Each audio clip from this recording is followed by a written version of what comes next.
আমরা যেন নতুন আবার কিছু একটা আশঙ্কা দেখতে পাচ্ছি, বিশেষ করে যারা 2024-এর জুলাই ঘটিয়েছিল, সেই জুলাই থেকে পরবর্তীতে আগস্ট পর্যন্ত এবং এখন পর্যন্ত যত হত্যাকাণ্ড ধ্বংসলীলা চলছে, তারই অংশীদার যারা এগুলো ঘটিয়েছে।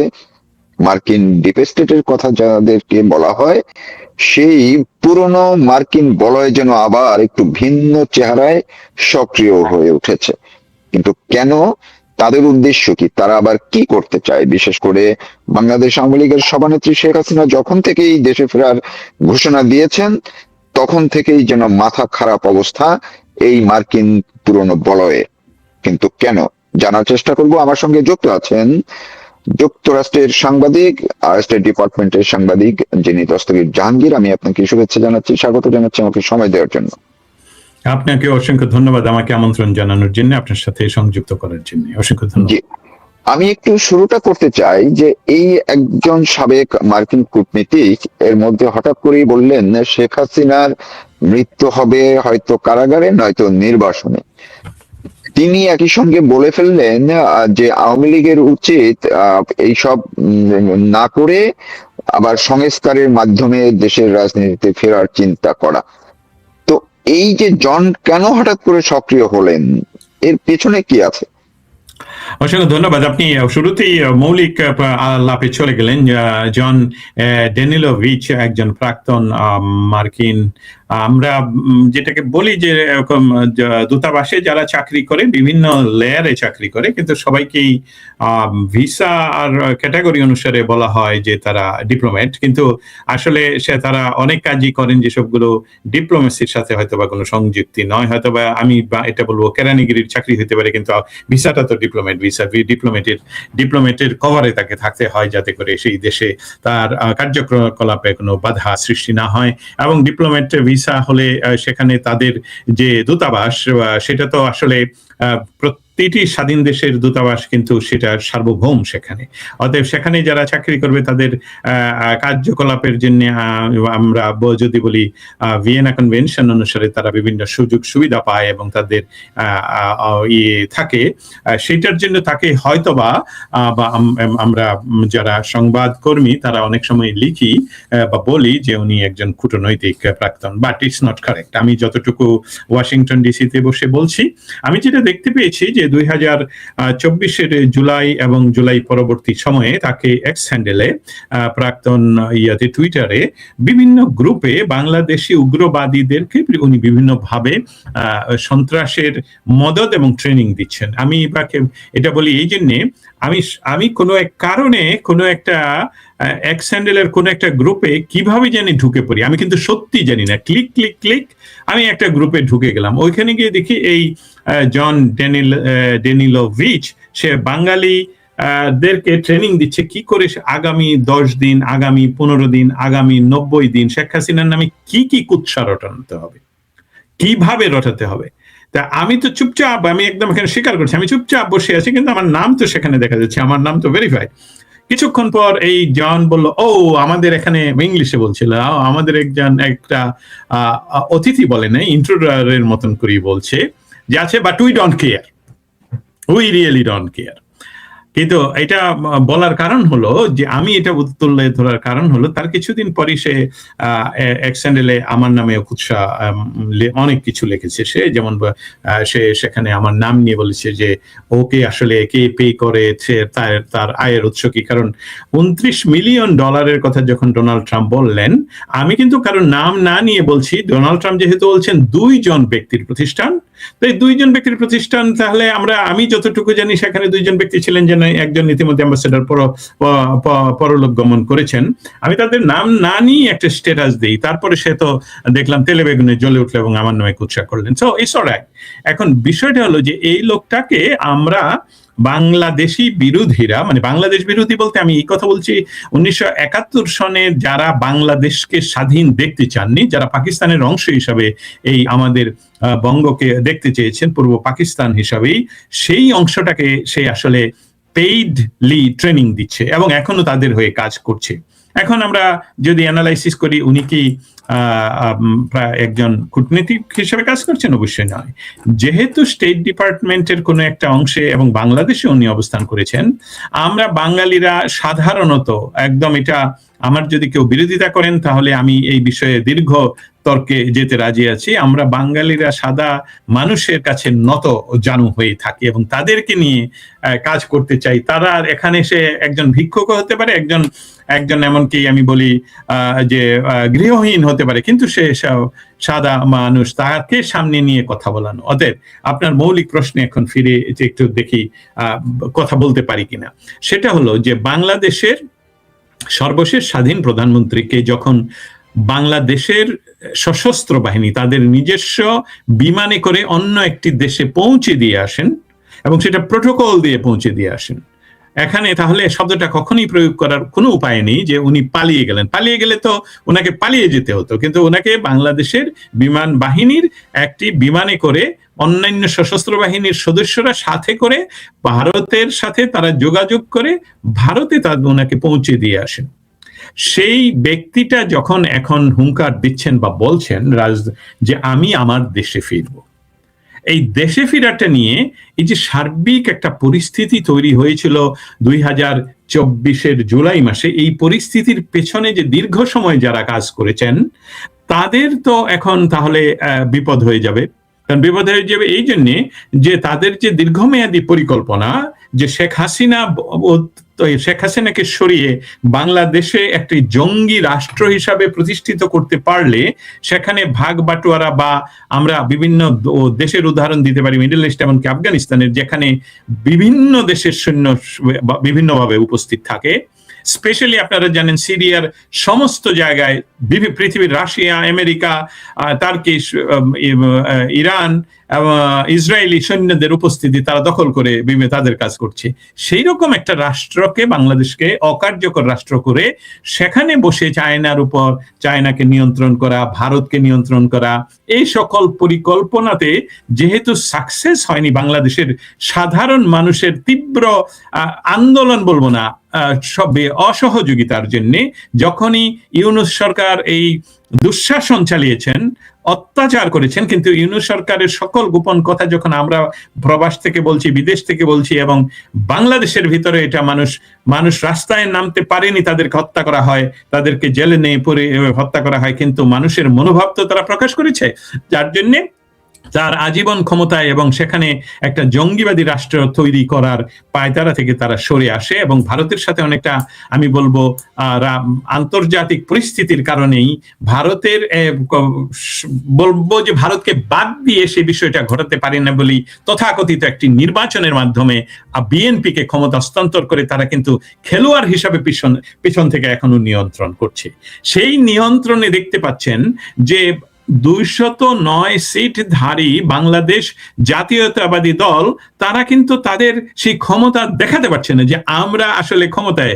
তারা জাস্ট রাষ্ট্র পরিচালনার নাম কোয়াস্তে করছে, আসলে যারা করছে তারাই সামনে এসে এখন কথা বলছে শেখ হাসিনা আসবে কেন, শেখ হাসিনা এই দেশে আসবে কেন, তাকে জেলে রাখতে হবে, অথবা তাকে প্রবাসে রাখতে হবে। এই জন ডেনিলোভিচ সে বারবার বলছে ভারতও তাকে রাখবে না, এমনকি ভারত থেকে তাকে, এই যে তারা বয়ান তৈরি করার চেষ্টা করছে, এটার মৌলিক কারণটাই হলো তারাই ছিল এই হায়ার করা যে পশ্চিমা মানুষ, আমি বলবো না রাষ্ট্রযন্ত্রের অংশ, পশ্চিমা এক একজন ইন্ডিভিজুয়াল, যেমন আরেকজন হলে মাইকেল কুগলম্যান উনি বলেছেন ইয়ের কথা, শেখ হাসিনার দেশে ফেরা আর কথা, যে না তাকে জেলে থাকতে হবে।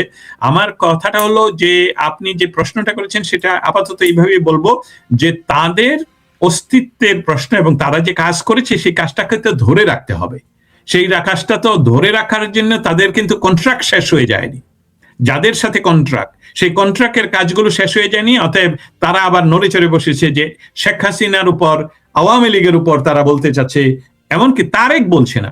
জাতীয়তাবাদী দল কিন্তু এখনো শেখ হাসিনা নিয়ে আমার জানা মতে উনি দেশে ফিরবেন তেমন কোনো কঠিন এইভাবে যে একজন জন যেভাবে বলছে, মাইকেল কুগলম্যান যেভাবে বলছে, সেইভাবে কিন্তু বাংলাদেশে যেই দল ক্ষমতায় তারা কিন্তু কিছুই বলছে না। কিন্তু বলছে কারা? জামায়াত ইসলাম বলছে কারা? এনসিপি বলছে। এবং তাদের যারা তাদেরকে সেখানে ক্ষমতায় বসানোর স্বপ্ন দেখিয়েছিল, যাদের মাধ্যমে বাংলাদেশের ক্ষমতাচ্যুতি ক্ষমতার পরিবর্তন ঘটলো, তারাই এখন সন্ত্রস্ত এবং সেটি দেখা যাচ্ছে অস্থিরতা বিরাজ করছে। জি, অনেক ধন্যবাদ আপনাকে। এই যে উনি না হয় জন না হয় মার্কিন নাগরিক কিংবা সাদা মানুষ, তিনি তার জায়গা থেকে বলছেন, কিন্তু বাংলাদেশে যারা ডিপ স্টেটের একদম কোর গ্রুপের যে মেম্বাররা যারা আছেন কয়েকজন, তাদের মধ্যে অন্যতম মিডিয়া লর্ড, যদি বলি সেটিও ভুল হবে না, আমার সাবেক সম্পাদক, যার সঙ্গে আমি 10 বছর কাজ করেছি, সেই মতিউর রহমানের মধ্যে ডয়েচে ভেলের সঙ্গে ইন্টারভিউতে বলেছেন যে জুলাই যে আন্দোলন হয়েছে এবং শেখ হাসিনার বিরুদ্ধে যে আন্দোলন করা হয়েছে, সেইটা তিনি সর্বাত্মকভাবে প্রথম আলোর মাধ্যমে সবার আগে সবচেয়ে বেশি, তিনি এটি কিন্তু বলেছেন যে সবচেয়ে বেশি ভূমিকা পালন করেছে, এবং যদি আওয়ামী লীগ বা শেখ হাসিনা যদি সরকারের পতন না ঘটতো, তিনি প্রথম আলোর সম্পাদক থাকতেন না। তার মানে তার যেই যে স্বীকারোক্তি একটা, যেই জুলাই আন্দোলনের নামে যা করেছে, সেটা যে তিনি প্রথম আলোর সম্পাদক পদে আঁকড়ে থাকার জন্য ব্যক্তি স্বার্থে একটা সরকারকে তার ক্ষমতার অপব্যবহার করে একটি বড় পত্রিকা, শীর্ষ পত্রিকাকে ব্যবহার করে যে তিনি করেছেন, এইটা তিনি নিজেই প্রমাণ দিয়েছেন। তো এই জায়গায় আমি যদি এর মধ্যে আমার চ্যানেলে আমি নিজে একটা লাইভেই বলেছি যে একটা ভয়ঙ্কর স্বীকারোক্তি তিনি দিয়েছেন। আপনার ব্যাখ্যা কি যে বাংলাদেশের মিডিয়াও কেন এই জুলাই আন্দোলনে বা একটি সরকার উৎখাতে প্রকাশ্যে ভূমিকা রাখলো এবং কাজ করলো, এইটার দায় কি গোটা মিডিয়া কখনো এড়াতে পারবে কিনা? আমি মতিউর রহমান সম্বন্ধে প্রথম যেটা শুরু করব সেটা হলো যে কমিউনিস্টরা পৌঁছে যায়, কিন্তু মানে আমি বলছি একজন মানুষ হিসাবে কমিউনিস্টরা যে ভালো মানুষের একটা ধ্যান ধারণা চেতনা মানুষের মধ্যে প্রকাশ করে, সেই মানুষটা যখন পৌঁছে যায় তখন সবচেয়ে ক্ষতিকর হয় সমাজের জন্য। তারা আর ভালো মানুষ তো থাকেনই না, তারা সমাজে গন্ধ ছড়ায় এবং সমাজকে নষ্ট করে। মতিউর রহমানের ইতিহাস হলো একতা পত্রিকা, এবং একতা পত্রিকা আমাদের মতন ছাত্ররা কাঁধে করে করে বিক্রিও করেছেন। সেই মতিউর রহমান, এই একই মতিউর রহমান, উনি আমরা যদি আরেকটা গ্রাফ, এখানে তো এই মুহূর্তে দেখানো যাবে না, কিন্তু আমি শুধু এইভাবে দেখাই। আপনি এই কাগজের এই পার্শ্বে যদি আপনি থাকেন আর আমি যদি এই পার্শ্বে থাকি এক্সট্রিমে, তাহলে এটাকে যদি কার্ভ করে যদি এরকম করেন, তাহলে কিন্তু আমি আর আপনি পাশাপাশি বসে যাব, একদম পাশাপাশি, এইভাবে কিন্তু অনেক দূরে। ঠিক একইভাবে জামায়াতে ইসলামী যেরকম এক্সট্রিম সংগঠন, সেরকম কমিউনিস্টরা সেরকম এক্সট্রিম। তারা শূন্য লেভেল থেকে দক্ষিণে বা বামে অনেক দূরে অবস্থান করে, কিন্তু আসলে কিন্তু রাজনৈতিক বিজ্ঞানে এরা কিন্তু পাশাপাশি অবস্থান করে। অতএব তারা কখনই ওই নিউট্রালে আসতে পারে না বা সেন্টারে আসতে পারে না। তারা হয় একজন জামাতেই যখন ভুল পাল্টাবে, দেখবেন তারা কমিউনিস্ট হয়ে যাবে, বা ওই এক্সট্রিমে, একটা এক্সট্রিম থেকে আরেকটা এক্সট্রিমে চলে যায়। এইটাই হলো মতিউর রহমান একজন পৌঁছে যাওয়া মানুষের। না হলে যে কথাটা আপনি তার সাথে দীর্ঘ 10 বছর কাজ করেছেন, তাকে অনেকেই বলেন সে একজন সাকসেসফুল। হ্যাঁ, যেহেতু সে দীর্ঘ সময় ধরে প্রায় প্রতিটি সরকারের সময় তার এই ক্ষমতার সে ব্যবহার করেছে। আমি বলবো যে গণমাধ্যমের যে ক্ষমতা, সেই ক্ষমতার যে উনি প্রচন্ড ব্যবহার করেছেন, সেটা ডয়েচে ভেলেতে উনি স্বীকার করে ফেলেছেন, এবং সেটা এখন রেকর্ডেড। এখন এটা আপনি তৌফিক মারুফ যদি অস্বীকার করেন, তাহলে তো আপনিও মিথ্যাবাদী হয়ে যাবেন, যে উনি তো স্বীকার করেছেন যে উনি এটাকে ব্যবহার করেছেন। এবং একটি রাষ্ট্রের রাজনৈতিক ক্ষমতার পরিবর্তনের জন্য যদি গণমাধ্যমের কোনো ব্যক্তি বা গণমাধ্যম সমষ্টিগতভাবে ব্যবহৃত হয়, এটা তো অন্যায়ের কারণ। আপনি ওয়েস্টের গণতান্ত্রিক সিস্টেমগুলো যদি আমরা পর্যালোচনা করি, স্পেশালি আমেরিকা, ব্রিটেন এবং ইউরোপিয়ান ইউনিয়ন, তা এবং এটার আরেকটা বিষয় আপনাকে আমি প্রমাণ দিতে পারি। আপনি যদি আপনার ফেসবুক বা ইউটিউবে কোনো ধরনের রাজনৈতিক দলের পক্ষে বা সরকার পরিবর্তনের পক্ষে কিছু বলতে চান, তাহলে কিন্তু তাদের স্পেশাল ফর্ম ফিল আপ করতে হয় যে তুমি রাজনৈতিক দলের হয়ে কাজ করছো। অতএব আমি গণমাধ্যম হিসাবে উনি যে সাক্ষীটুকু দিয়ে দিলেন বা কথাটুকু বলে ফেললেন, একদিন না একদিন তো এটার জন্য উনি জীবিত থাকুক আর না থাকুক, এটার জন্য কৈফিয়ত উনাকে দিতেই হবে, কারণ উনি গণমাধ্যমকে ব্যবহার করেছেন একটি রাজনৈতিক শক্তিকে ক্ষমতাচ্যুত করে, সেখানে একটা ভ্যাকুয়াম তৈরি করা হয়েছে। সে ভ্যাকুয়াম এরকম না, ধারাবাহিকতা ছিল না। কিন্তু এই রাজনৈতিক শক্তি চলে গেলে কি উপায়ে চলে যাবে, সেই তারপরে সেখানে কে আসবে, সেটা কিন্তু সম্পূর্ণভাবে বাংলাদেশের মানুষের জন্য একটা ভ্যাকুয়াম ছিল, বাংলাদেশের পুলিশ ব্যবস্থার জন্য একটা ভ্যাকুয়াম ছিল, যেখানে পুলিশকে হত্যা করা হয়েছে 5ই আগস্টের পর থেকে সবচেয়ে বেশি। এবং আপনারা সেই ভ্যাকুয়ামটা তৈরি করতে মতিউর রহমান যেভাবে ওনার গণমাধ্যমকে ব্যবহার করেছেন, সেটা আমাদের দেশেও শুধু নয়, আন্তর্জাতিক যে কোনো গণমাধ্যমের মানদণ্ডে উনি অপরাধ করেছেন। এবং সেই অপরাধের জন্য বাংলাদেশে না হলেও অন্যান্য দেশে যখন আপনি মুখ খুলেছেন, আমার ধারণা আপনিও একটা প্রেসারে হয়তোবা কোনো একদিন আসবেন, হয়তোবা দেখবেন যে উনি আপনার সাথে যোগাযোগ করার, আপনার মুখ বন্ধ করার চেষ্টা করবে। কিন্তু কয়টি মুখ উনি বন্ধ করবেন? কারণ ইতিমধ্যে এটা উনি ডয়চে ভেলে আন্তর্জাতিক একটা গণমাধ্যম জার্মানির, এবং সেখানে উনি বলেছেন, এবং এটা নিয়ে আমি বোধহয় সর্বশেষ কথা বলছি ওনার এই কথাটা নিয়ে, কারণ আমি ডিসি বইমেলা আর প্রধান হিসাবে খুবই ব্যস্ত ছিলাম। আমি দেখতে পাচ্ছিলাম বাংলাদেশে তুরাগের হত্যা সহ অনেক কিছু ঘটনা ঘটে গেছে। অতএব মতিউর রহমান সম্বন্ধে এখন আমি কনক্লুশন করব এভাবে, তিনি সবসময় যেই গোষ্ঠীটার প্রতি উনি সহযোগিতা করেছেন গণমাধ্যম দিয়ে, সেটা ওনার ওই একতার পর যেই যেই লাইনে উনি গেলেন, সেই লাইনটা ছিল 71-এর পরাজিত শক্তিদের পক্ষে। এবং সেই পরাজিত শক্তিদের জন্য কাজ করতে করতে যেহেতু বাংলাদেশে প্রায় অনেকগুলি সরকারই এসেছে, যেই সরকারগুলো ছিল সেই তাদেরই পক্ষের, এবং সেখানে উনি হয়তোবা সুবিধা ভোগ করেছেন। কিন্তু যখনই এসেছে বাংলাদেশের রাজনৈতিক ইতিহাসের সাথে, বাংলাদেশের জন্মের সাথে যে রাজনৈতিক দলটির নাম যুক্ত বাংলাদেশ আওয়ামী লীগ, সেটার সাথে উনি বৈরী ভাব ছিল সর্বদাই। উনি কখনো নিজে আজ পর্যন্ত এমন কোনো কথা আমি শুনিনি বলতে যে আওয়ামী লীগ তো বাংলাদেশের জন্মের সাথে যুক্ত, আওয়ামী লীগের এই বিষয়গুলো ঠিক করা উচিত, আওয়ামী লীগের নেতৃত্বের এই বিষয়গুলো সঠিক নয়, এই জন্য বাংলাদেশ, কিন্তু আওয়ামী লীগ যে বাংলাদেশে অপরিহার্য রাজনৈতিক সত্তা, এটা কিন্তু মতিউর রহমান কখনো বলেননি, এবং ডয়চে ভেলেতেও বলেননি। ডয়চে ভেলেতে উনি আওয়ামী লীগকে যদি ফিরতে হয় অনেক কথা বলেছেন। কিন্তু আমি একটা মতিউর রহমানের সাথে আমি একটা আরেকটি কথা এখানে যুক্ত করতে চাই, সেটা হলো, দেখুন বাংলাদেশে জাতীয়তাবাদী দল এখন ক্ষমতায় বসা। বাংলাদেশের জাতীয়তাবাদী দল কিন্তু কখনোই আওয়ামী লীগ দ্বারা নিষিদ্ধ ঘোষিত দল ছিল না। আমি আর আপনি যদি এটা বলি যে হ্যাঁ, আওয়ামী লীগের আমলে জাতীয়তাবাদী দলকে, বিএনপি কে কোণঠাসা করা হয়েছে, রাজনৈতিক কোণঠাসা তো আমেরিকাতেও হচ্ছে, রাজনৈতিক কোণঠাসা তো ব্রিটেনেও হচ্ছে, রাজনৈতিক ভাবে ভুল ত্রুটি ধরার জন্য একজনকে আরেকজন সর্বদাই চেক করছে, চেক এন্ড ব্যালেন্সের একটা সিস্টেম এইখানে তৈরি আছে।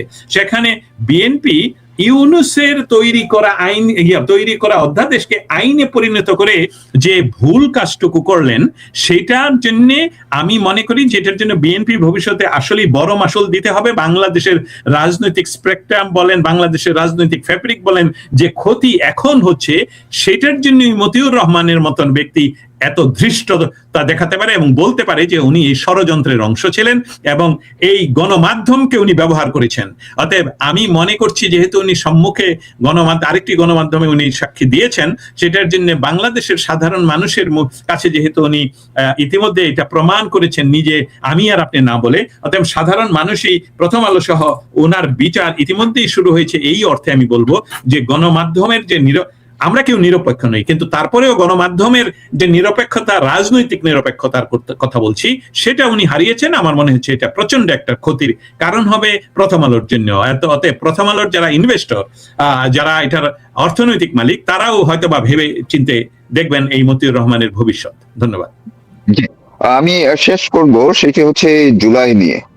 এই যে জুলাই নিয়ে এত কিছু হলো, এরপরে এখন আবার এই জুলাই কেউ জুলাই স্মরণ করছে, তারা কারো কারো দেখলাম কবর জিয়ারত করছে বিভিন্ন ভাবে। কিন্তু এর মধ্যেই এই যে এক ধরনের জুলাই, আমরা যদি বলি যে বুদ্ধিজীবী শ্রেণীর মধ্যে শিক্ষক, সাংবাদিকের কথা তো একজনের কথা ধরে আমরা তো আলোচনা করলামই, কিন্তু শিক্ষকদের মধ্যে থেকেও এমন ধরনের কিছু আচার আচরণ, উগ্রতা বা অশ্লীলতাও ছাড়িয়ে গেল। গতকালকেই তো ওই যে নিউটনের রাজশাহী ইউনিভার্সিটির টিচার নিউটনের যে একটি স্ট্যাটাস, যেটি শেখ হাসিনাকে অশ্লীল ভাষায় আক্রমণ করা, সেটি নিয়ে তোলপাড় চলছে। তো আপনার কাছে কি মনে হয় যে তারা তাদের কেন এই জুলাই বোদ্ধা, যদি বলি আমরা, এই জুলাই বোদ্ধা শ্রেণীর তাদের মাথা কেন খারাপ হয়ে গেল এই 2 বছরের মাথায় জুলাইতে এসে? অসংখ্য ধন্যবাদ। আপনি বলছেন যে এটাই আমাদের সর্বশেষ টেমা কথা বলার জন্য। জুলাই বিষয়টা কি? জুলাই বিষয়টা ষড়যন্ত্র, একদম।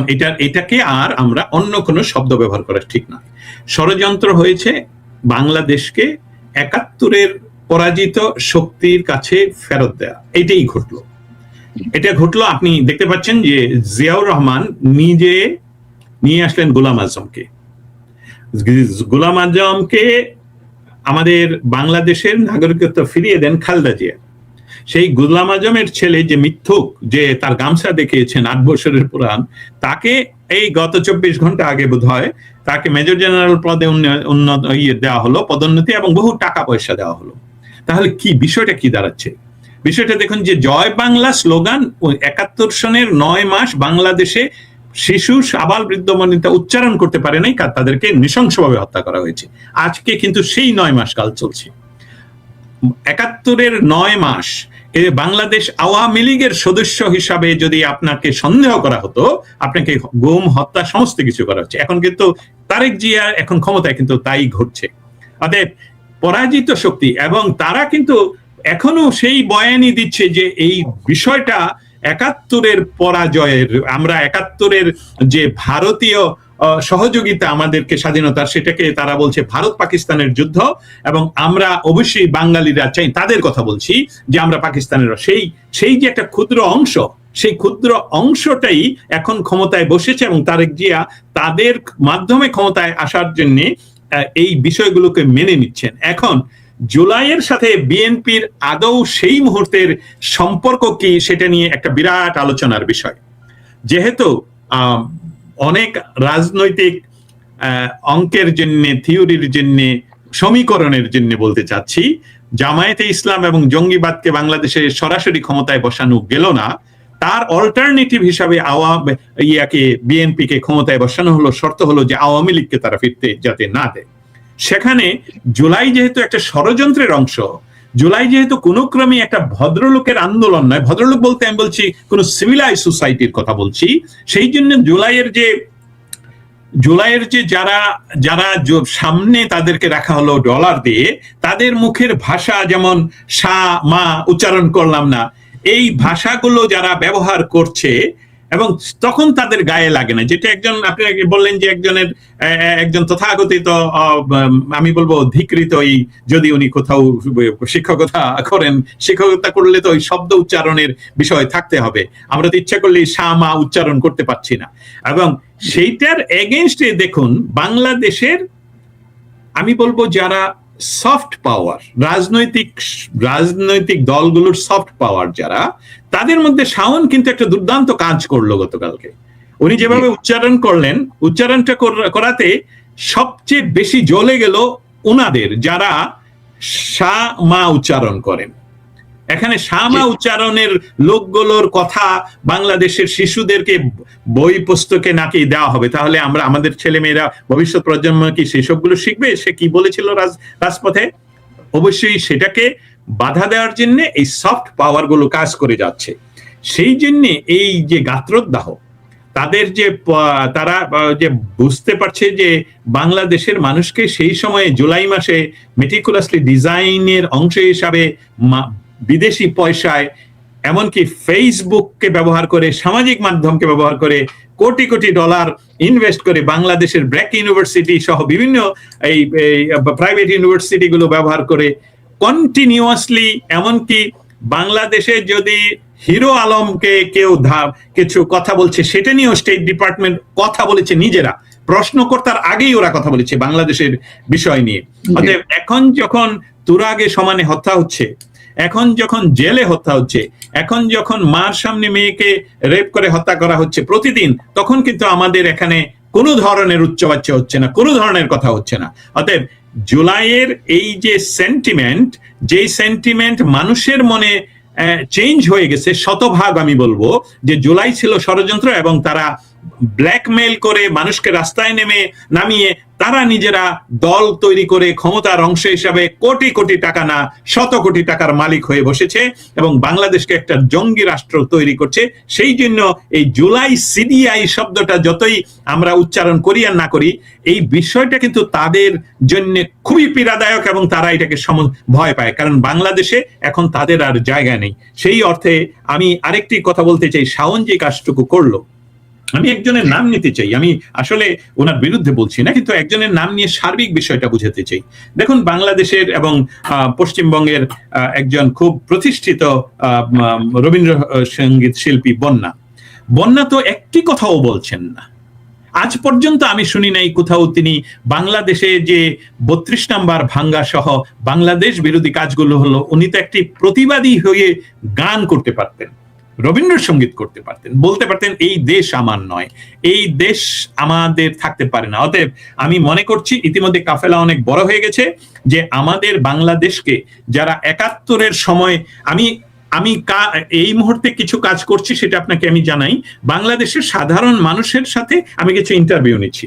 সেই ইন্টারভিউ আমি বুঝতে চাচ্ছি যে আসলে বাংলাদেশ এখন কি ধরনের, তারা প্রত্যেকের একটি উত্তরটা হলো যে আমরা যারা 71 সনের 9 মাস দেখেছি, এর চেয়ে খারাপ সময় যাচ্ছে বাংলাদেশে, এর চেয়ে প্রচন্ড খারাপ সময় যাচ্ছে। এর থেকে উত্তরণের জন্য আমি মনে করি বাংলাদেশের যারা সফট পাওয়ার বাংলাদেশের পক্ষে, তাদেরকে মাঠে নামতে হবে শাওনের মতন, এবং আমরা যারা সাংবাদিকরা আছি আমরা নিরপেক্ষ নই, আমরা বাংলাদেশের পক্ষে, আমাদেরকে বাংলাদেশের পক্ষে, মুক্তিযুদ্ধের পক্ষে, জয় বাংলার পক্ষে। এই মতিউর রহমানদের যারা স্বীকার করছে অপরাধ, তারা স্বীকার করছে, তাদের মুখোশ আরো সমন্বিতভাবে উন্মুক্ত করতে হবে, আর অবশ্যই ডক্টর ইউনূসের বিচার আমাদের দাবি করতে হবে। ধন্যবাদ। অনেক ধন্যবাদ আপনাকে। দর্শক যারা এতক্ষণ আমাদের সঙ্গে আছেন কিংবা পরে দেখবেন, কথা শুনছিলেন, যুক্তরাষ্ট্রের সাংবাদিক দস্তগীর জাহাঙ্গীর বলছিলেন যে এই যে সাবেক যে মার্কিন কোর গ্রুপ যারা দেশের বাইরে বসে কিংবা তাদের অনুসারী যারা বাংলাদেশে আছে, তারা যে হঠাৎ করেই একদম বেপরোয়া হয়ে উঠেছেন, আবার সক্রিয় হয়ে উঠেছেন, এবং শেখ হাসিনা যখন বললেন তিনি দেশে ফিরবেন, এরপরই যেন তাদের মাথা খারাপ অবস্থা একেবারেই। তাদের যে গ্রুপের যেই প্রফেশনের মধ্যে আছে সবাই, মিডিয়া বলি, বিশ্ববিদ্যালয়ের শিক্ষক বলি, কিংবা সাংস্কৃতিক অঙ্গনে যারা আছেন, সবাই যেন বেপরোয়া হয়ে উঠেছেন। কেন? সেই ব্যাখ্যাগুলো আপনারা শুনলে আপনাদের হয়তো ভালো লাগবে। দস্তগীর জাহাঙ্গীর, আমি আপনাকে আবারও কৃতজ্ঞতা ধন্যবাদ জানিয়ে আজকের মতো শেষ করছি। আপনিও ভালো থাকুন, সুস্থ